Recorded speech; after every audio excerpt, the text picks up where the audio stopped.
Halo Halo NH NH People, People. kembali lagi bersama saya Kenia dan saat ini kita sudah ada di episode edisi Ngopi Sore bareng dokter. Saat ini saya sudah bersama dengan Dr. Edwin Yosef Wijaya, spesialis BTKV di Rumah Sakit Nasional Hospital Surabaya. Ya, halo NH People. Nama saya Dr. Edwin, spesialis bedah toraks kardiak dan vaskular di National Hospital Surabaya.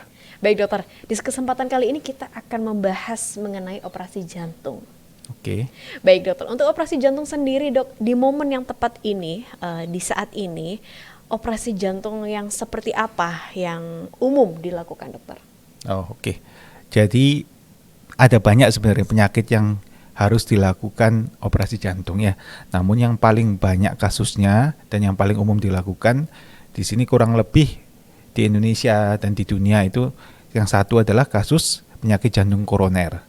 Ya, penyakit jantung koroner, di mana kita tahu ada penyumbatan di pembuluh darah koroner, ada beberapa kasus penyakit jantung koroner yang harus dilakukan operasi bypass koroner. Tuh, yang kedua adalah penyakit katup jantung. Jadi kalau kita mengenal ada katup yang bocor atau ada katup yang mengalami pengapuran terlalu sempit, ya itu harus dilakukan koreksi. Koreksinya itu kebanyakan harus dilakukan operasi jantung. Apakah kita harus masuk untuk memperbaiki katup jantungnya atau kita harus masuk untuk mengganti katup jantungnya dengan katup buatan. Ya, jadi kurang lebih yang umum dilakukan di Indonesia dan di dunia itu ada dua. Yang pertama adalah penyakit jantung koroner, yang kedua adalah penyakit katup jantung.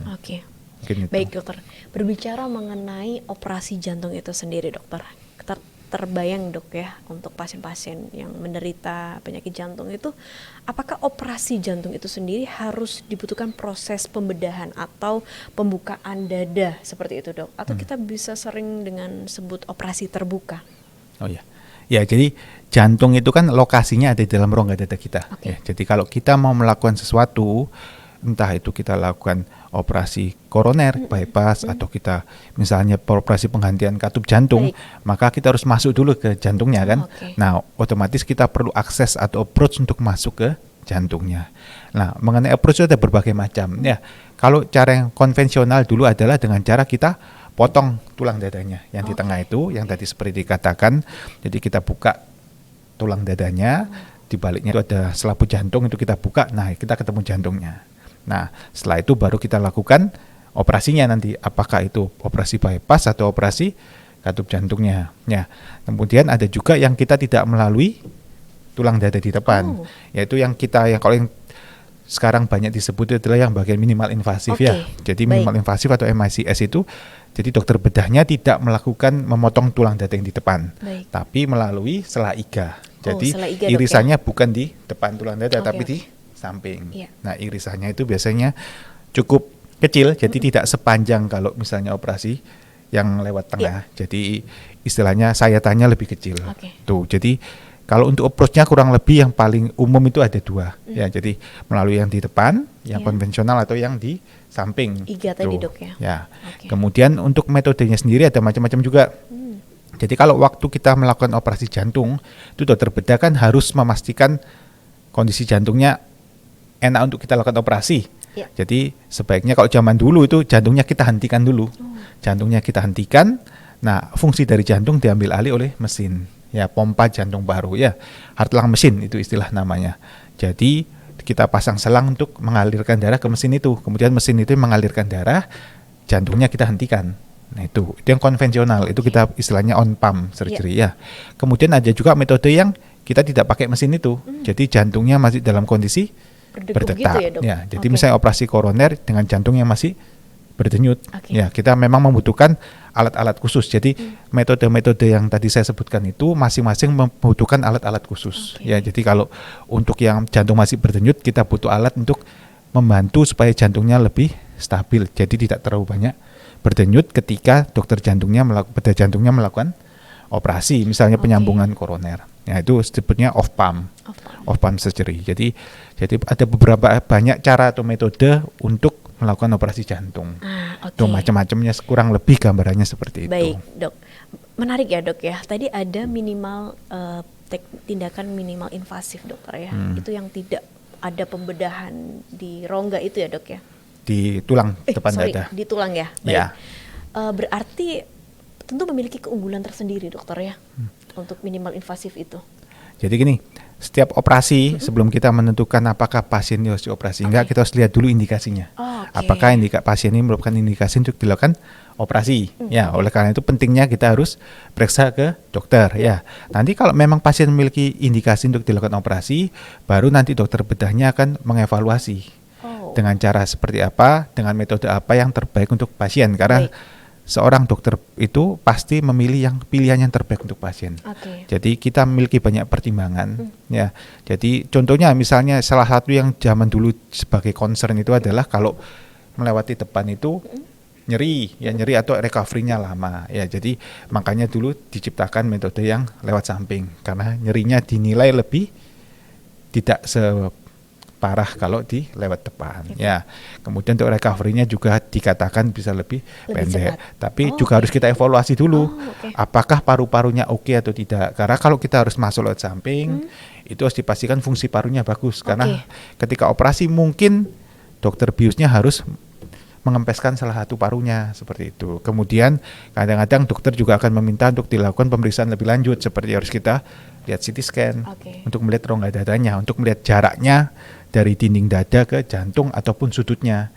Karena beberapa pasien itu mungkin sudutnya berbeda atau lebih dalam karena membutuhkan instrumen yang khusus. Biasanya butuh instrumen yang lebih panjang seperti itu. Berarti memang untuk dapat menentukan metode operasi untuk pasien jantung ya dokter, itu memang butuh proses panjang ya dok ya?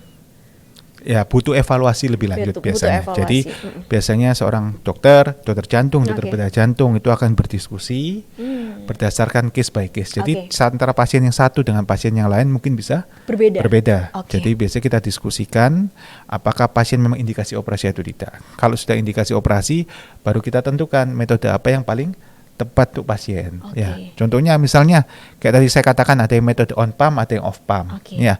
Kalau menggunakan on pump otomatis dengan bantuan mesin kan. Nah, bantuan mesin itu ada beberapa resiko bagi pasien-pasien yang memiliki istilahnya penurunan fungsi ginjal. Ya, jadi pada pasien-pasien seperti itu atau pasien yang pengapuran di pembuluh darah aortanya sehingga kita kalau masang selangnya itu bisa resiko ya. Jadi mungkin itu lebih baik dilakukan misalnya off pump. Jadi ada beberapa pertimbangan dokter itu yang tiap case by case, tiap pasien bisa berbeda. Itulah pentingnya harus dikonsultasikan dulu. Seperti itu. NH People harus lebih memahami bahwa konsultasi dengan dokter di bidangnya itu sangat penting dokter ya. Ya. Baik. Kalau untuk Dokter Edwin sendiri di National Hospital untuk jadwal prakteknya di setiap hari apa saja dokter? Kok saya di Senin, Rabu dan Jumat tiap jam 6 sampai jam 8 malam, kalau Sabtu pagi. Kalau Sabtu ada dok ya tetap ya ada weekend ya? Pagi jam 8 sampai jam 10. Jam 8 sampai jam 10. Baik, NH People, sekiranya operasi jantung itu tidak bisa sembarang dilakukan dan juga bukan suatu pilihan bagi pasiennya, tetapi bagi dokternya agar bisa menentukan metode yang tepat dokter ya. Iya. Dilihat dengan observasi terlebih dahulu tentunya dokter ya. Iya. Baik, dokter, sekiranya ada take home message yang bisa diberikan untuk NH People mengenai operasi jantung.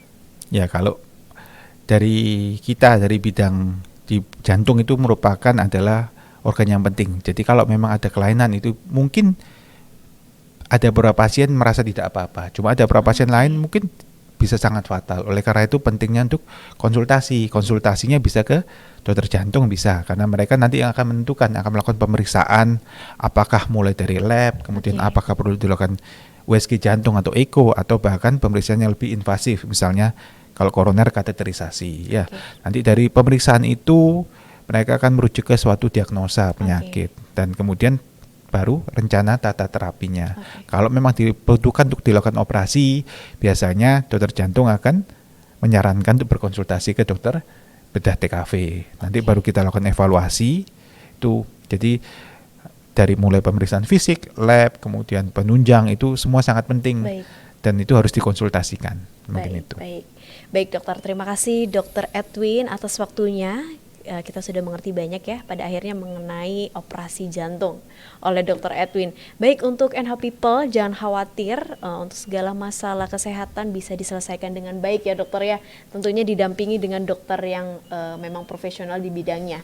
Baik, NH People jangan lupa saksikan konten-konten menarik kita di Instagram, YouTube, Facebook, dan juga ada di TikTok ya dokter ya. Oh, ya. Oke. Kita semua ada dokter. Baik, nanti kita akan bertemu dengan Dokter Edwin kembali di next session dan sampai Oke, jumpa. sampai jumpa. Bye-bye.